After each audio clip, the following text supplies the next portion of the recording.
Chapter 15.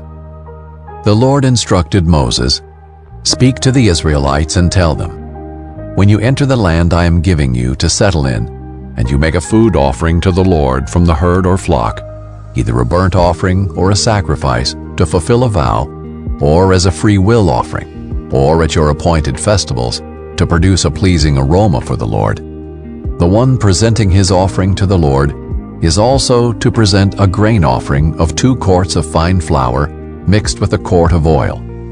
Prepare a quart of wine as a drink offering with a burnt offering or sacrifice of each lamb. If you prepare a grain offering with a ram, it is to be 4 quarts of fine flour mixed with 1/3 of a gallon of oil. Also present 1/3 of a gallon of wine for a drink offering as a pleasing aroma to the Lord. If you prepare a young bull as a burnt offering or as a sacrifice to fulfill a vow, or as a fellowship offering to the Lord, a grain offering of 6 quarts of fine flour mixed with 2 quarts of oil is to be presented with the bull. Also present 2 quarts of wine as a drink offering. It is a food offering, a pleasing aroma to the Lord. This is to be done for each ox, ram, lamb, or goat. This is how you are to prepare each of them, no matter how many. Every Israelite is to prepare these things in this way when he presents a food offering as a pleasing aroma to the Lord. When an alien resides with you or someone else is among you and wants to prepare a food offering as a pleasing aroma to the Lord, he is to do exactly as you do throughout your generations. The assembly is to have the same statute for both you and the resident alien as a permanent statute throughout your generations. You and the alien will be alike before the Lord.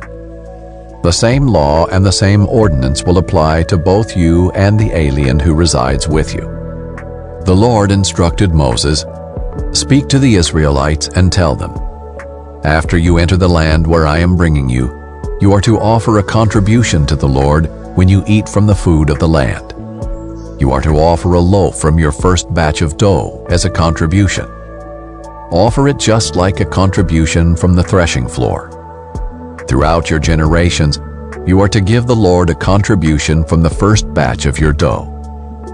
When you sin unintentionally and do not obey all these commands that the Lord spoke to Moses, all that the Lord has commanded you through Moses, from the day the Lord issued the commands and onward throughout your generations, and if it was done unintentionally without the community's awareness, the entire community is to prepare 1 young bull for a burnt offering as a pleasing aroma to the Lord, with its grain offering and drink offering according to the regulation, and 1 male goat as a sin offering.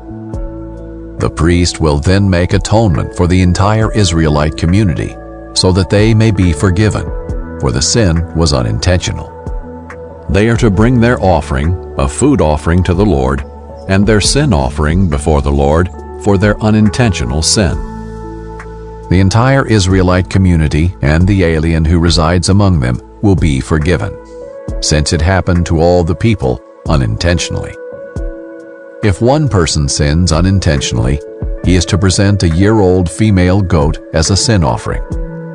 The priest will then make atonement before the Lord on behalf of the person who acts in error, sinning unintentionally. And when he makes atonement for him, he will be forgiven. You are to have the same law for the person who acts in error, whether he is an Israelite or an alien who resides among you. But the person who acts defiantly, whether native or resident alien, blasphemes the Lord. That person is to be cut off from his people. He will certainly be cut off because he has despised the Lord's word and broken his command. His guilt remains on him. While the Israelites were in the wilderness, they found a man gathering wood on the Sabbath day. Those who found him gathering wood brought him to Moses, Aaron, and the entire community. They placed him in custody because it had not been decided what should be done to him. Then the Lord told Moses, "The man is to be put to death. The entire community is to stone him outside the camp." So the entire community brought him outside the camp and stoned him to death, as the Lord had commanded Moses. The Lord said to Moses, Speak to the Israelites and tell them that throughout their generations they are to make tassels for the corners of their garments and put a blue cord on the tassel at each corner. These will serve as tassels for you to look at, so that you may remember all the Lord's commands and obey them and not prostitute yourselves by following your own heart and your own eyes. This way you will remember and obey all my commands and be holy to your God. I am the Lord your God who brought you out of the land of Egypt to be your God. I am the Lord your God. Chapter 16. Now Korah, son of Izhar, son of Kohath, son of Levi, with Dathan and Abiram, sons of Eliab, and On, son of Peleth, sons of Reuben, took 250 prominent Israelite men who were leaders of the community and representatives in the assembly, and they rebelled against Moses. They came together against Moses and Aaron and told them, "You have gone too far. Everyone in the entire community is holy, and the Lord is among them. Why then do you exalt yourselves above the Lord's assembly?" When Moses heard this, he fell face down. Then he said to Korah and all his followers, "Tomorrow morning the Lord will reveal who belongs to him, who is set apart, and the one he will let come near him. He will let the one he chooses come near him. Korah, you and all your followers are to do this. Take fire pans, and tomorrow place fire in them, and put incense on them before the Lord. Then the man the Lord chooses will be the one who is set apart. It is you Levites who have gone too far." Moses also told Korah, "Now listen, Levites. Isn't it enough for you that the God of Israel has separated you from the Israelite community to bring you near to himself, to perform the work at the Lord's tabernacle, and to stand before the community to minister to them? He has brought you near, and all your fellow Levites who are with you. But you are pursuing the priesthood as well. Therefore, it is you and all your followers who have conspired against the Lord. As for Aaron, who is he that you should complain about him?" Moses sent for Dathan and Abiram, the sons of Eliab, but they said, "We will not come. Is it not enough that you brought us up from a land flowing with milk and honey to kill us in the wilderness? Do you also have to appoint yourself as ruler over us? Furthermore, you didn't bring us to a land flowing with milk and honey, or give us an inheritance of fields and vineyards. Will you gouge out the eyes of these men? We will not come." Then Moses became angry and said to the Lord, "Don't respect their offering. I have not taken one donkey from them or mistreated a single one of them." So Moses told Korah, "You and all your followers are to appear before the Lord tomorrow, you, they, and Aaron. Each of you is to take his fire pan, place incense on it, and present his fire pan before the Lord. 250 fire pans. You and Aaron are each to present your fire pan also." Each man took his fire pan, placed fire in it, put incense on it, and stood at the entrance to the tent of meeting along with Moses and Aaron.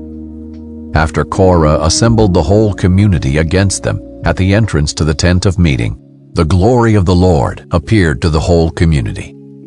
The Lord spoke to Moses and Aaron, "Separate yourselves from this community, so I may consume them instantly." But Moses and Aaron fell face down and said, God who gives breath to all, when one man sins, will you vent your wrath on the whole community?" The Lord replied to Moses, "Tell the community, get away from the dwellings of Korah, Dathan, and Abiram." Moses got up and went to Dathan and Abiram, and the elders of Israel followed him. He warned the community, "Get away now from the tents of these wicked men. Don't touch anything that belongs to them, or you will be swept away because of all their sins." So they got away from the dwellings of Korah, Dathan, and Abiram. Meanwhile Dathan and Abiram came out and stood at the entrance of their tents, with their wives, children, and infants. Then Moses said, "This is how you will know that the Lord sent me to do all these things. and that it was not of my own will. If these men die naturally, as all people would, and suffer the fate of all, then the Lord has not sent me.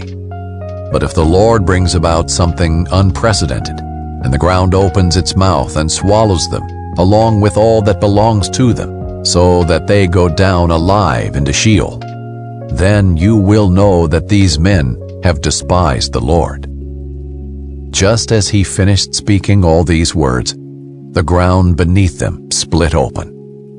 The earth opened its mouth and swallowed them and their households, all Korah's people and all their possessions. They went down alive into Sheol with all that belonged to them. The earth closed over them, and they vanished from the assembly. At their cries, all the people of Israel who were around them fled, because they thought, "The earth may swallow us too." Fire also came out from the Lord and consumed the 250 men who were presenting the incense. Then the Lord spoke to Moses, "Tell Eleazar, son of Aaron the priest, to remove the fire pans from the burning debris, because they are holy, and scatter the fire far away.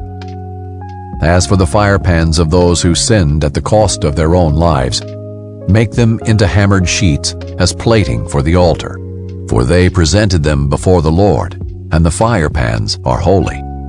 They will be a sign to the Israelites." So the priest Eleazar took the bronze fire pans that those who were burned had presented, and they were hammered into plating for the altar, just as the Lord commanded him through Moses. It was to be a reminder for the Israelites that no unauthorized person outside the lineage of Aaron should approach to offer incense before the Lord and become like Korah and his followers. The next day, the entire Israelite community complained about Moses and Aaron, saying, "You have killed the Lord's people." When the community assembled against them, Moses and Aaron turned toward the tent of meeting, and suddenly the cloud covered it, and the Lord's glory appeared. Moses and Aaron went to the front of the tent of meeting, and the Lord said to Moses, "Get away from this community, so that I may consume them instantly." But they fell face down. Then Moses told Aaron, "Take your fire pan, place fire from the altar in it, and add incense. Go quickly to the community and make atonement for them, because wrath has come from the Lord. The plague has begun." So Aaron took his fire pan as Moses had ordered, ran into the middle of the assembly, and saw that the plague had begun among the people. After he added incense, he made atonement for the people. He stood between the dead and the living, and the plague was halted. But those who died from the plague numbered 14,700, in addition to those who died because of the Korah incident. Aaron then returned to Moses at the entrance to the tent of meeting, since the plague had been halted. Chapter 17. The Lord instructed Moses, "Speak to the Israelites and take one staff from them for each ancestral tribe, 12 staves from all the leaders of their tribes. Write each man's name on his staff. Write Aaron's name on Levi's staff, because there is to be one staff for the head of each tribe. Then place them in the tent of meeting in front of the testimony where I meet with you. The staff of the man I choose will sprout, and I will rid myself of the Israelites' complaints that they have been making about you." So Moses spoke to the Israelites, and each of their leaders gave him a staff, one for each of the leaders of their tribes, 12 staffs in all. Aaron's staff was among them. Moses placed the staffs before the Lord in the tent of the testimony. The next day Moses entered the tent of the testimony and saw that Aaron's staff, representing the house of Levi, had sprouted, formed buds, blossomed, and produced almonds. Moses then brought out all the staffs from the Lord's presence to all the Israelites. They saw them, and each man took his own staff. The Lord told Moses, "Put Aaron's staff back in front of the testimony, to be kept as a sign for the rebels, so that you may put an end to their complaints before me, or else they will die." So Moses did as the Lord commanded him. Then the Israelites declared to Moses, Look, we're perishing, we're lost, we're all lost. Anyone who comes near the Lord's tabernacle will die. Will we all perish?